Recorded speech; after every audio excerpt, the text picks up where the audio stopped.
guys, welcome back to the 10-day HTML series. In the previous session, we learned about different types of HTML elements like the heading, paragraph, and void elements. In this session, we are going to explore some intermediate concepts in HTML.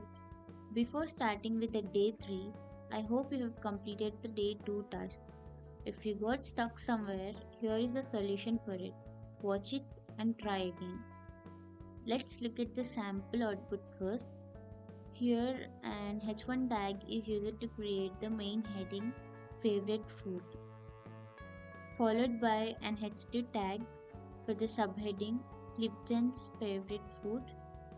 Then a horizontal rule is added, which is a void element. For the names of the food items, h3 tags are used, and for the descriptions, paragraph elements are added, and the dummy text using the lorem is generated in the place of content. If you observe closely in the description, there are two lines, which means a line break is included. Now let's start writing the code. Let me open the live preview. First we start with the main heading,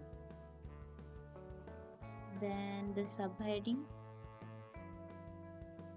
We add a horizontal rule here.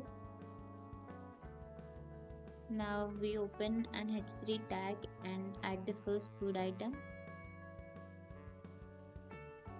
For the description, we are using the paragraph tag, and in the place of content, I'm generating the lorem text. So after the full stop, I'm adding a line break. Similarly, let's add two more food items.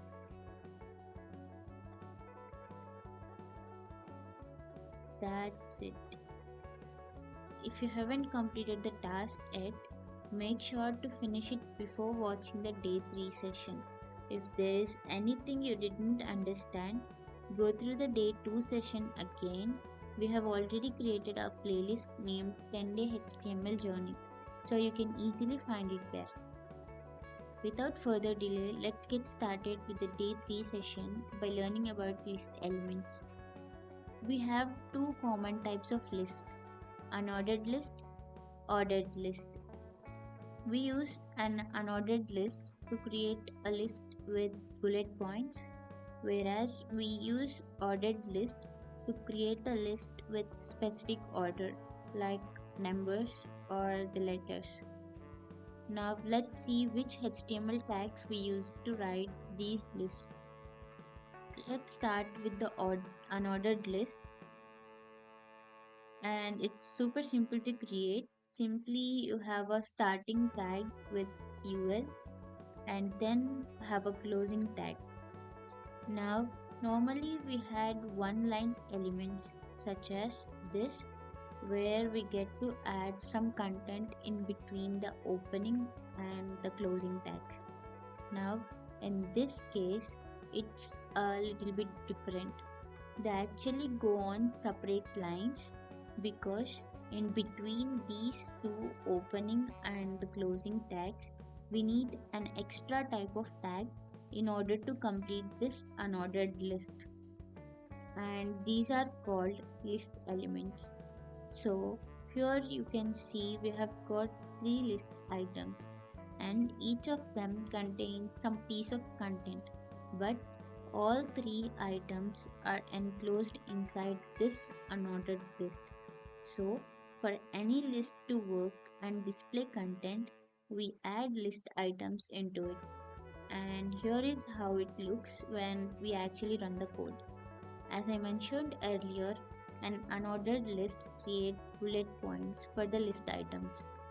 In this case of a shopping list here, the order of the items doesn't matter.